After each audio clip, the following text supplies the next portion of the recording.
जय जय सिया राम। जेहि विधि नाथ होई हित मोरा, कीजिए सुबेरु दास मैं तोरा। जेहि विधि प्रभु प्रसन्न मन होई, करुणा सागर कीजिए सोई। आप सभी का हमारे चैनल स्पिरिचुअल सर्वर्स में हार्दिक स्वागत है। आपका दिन शुभ हो। चैनल को लाइक फॉलो सब्सक्राइब करना ना भूले।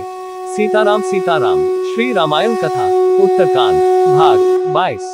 सीता का रसातल प्रवेश। सीता के त्याग और तपस्या का वृतांत सुनकर रामचंद्र जी ने अपने विशिष्ट दूत के द्वारा महर्षि वाल्मीकि के पास संदेश भिजवाया, यदि सीता का चरित्र शुद्ध है और वे आपकी अनुमति ले यहाँ आकर जन समुदाय में अपनी शुद्धता प्रमाणित करें और मेरा कलंक दूर करने के लिए शपथ करें तो मैं उनका स्वागत करूंगा। ये संदेश सुनकर वाल्मीकि ने कहलवाया, ऐसा ही होगा। सीता वही करेंगी जो श्रीराम चाहेंगे, क्योंकि पति स्त्री के लिए परमात्मा होता है। यह उत्तर पाकर सीता शपथ के अवसर पर राजा राम ने सब ऋषि मुनियों, नगरवासियों आदि को उस समय सभागार में उपस्थित रहने के लिए निमंत्रित किया। दूसरे दिन सीता जी का शपथ ग्रहण देखने के लिए नाना देशों से पधारे ऋषि मुनि, विद्वान, नागरिक सहस्त्रों की संख्या में उस सभा भवन में आकर उपस्थित हो गए। निश्चित समय पर वाल्मीकि सीता को लेकर आए। आगे आगे महर्षि वाल्मीकि थे और उनके पीछे दोनों हाथ जोड़े, नेत्रों में आंसू बहाती सीता आ रही थी। वे मन ही मन श्रीराम का चिंतन कर रही थी। उस समय महर्षि के पीछे आती हुई सीता इस प्रकार जान पड़ती थी मानो सृष्टिकर्ता ब्रह्मा जी के पीछे श्रुति चली आ रही हो। काषाय वस्त्रधारिणी सीता की दीनहीन दशा देखकर वहां उपस्थित सभी लोगों का हृदय दुख से भर आया और वे शोक से विकल हो आंसू बहाने लगे। वाल्मीकि बोले, श्री राम, मैं तुम्हें विश्वास दिलाता हूं कि सीता पवित्र और सती है। कुश और लव आपके ही पुत्र हैं। मैं कभी मिथ्या भाषण नहीं करता। यदि मेरा कथन मिथ्या हो तो मेरी संपूर्ण तपस्या निष्फल हो जाए। मेरी इस साक्षी के बाद सीता स्वयं शपथपूर्वक आपको अपनी निर्दोषिता का आश्वासन देंगी।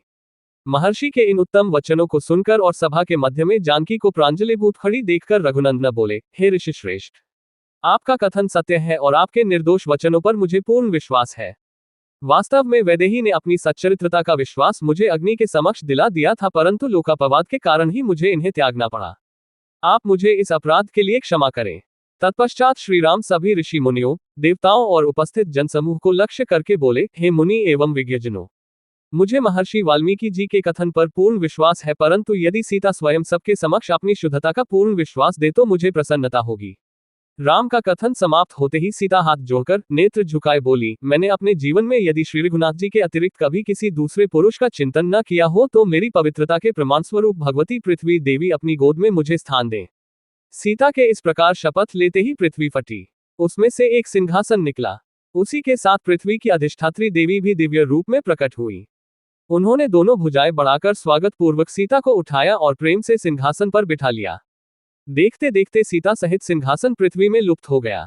सारे दर्शक स्तब्ध से यह अभूतपूर्व दृश्य देखते रहे। संपूर्ण वातावरण मोहाच्छन्न सा हो गया। जय जय सिया राम। हे रामा पुरुषोत्तमा नरहरे नारायणा केशवाय, गोविंदा गरुड़ध्वजा गुणनिधे दामोदरा माधवा। हे कृष्ण कमलाप्ते यदुक्ते सीताप्ते श्रीप्ते, वैकुंठादित्य चराचर पते लक्ष्मीप्ते पाहिमाम। सियावर रामचंद्र की जय। उमापति महादेव की जय। आगे की कथा भाग 23 कल आपको पुनः मिलेगी। आप सभी का दिन शुभ हो। हमारे चैनल पर बने रहने के लिए लाइक फॉलो और सब्सक्राइब करना ना भूलें। जय जय सिया राम।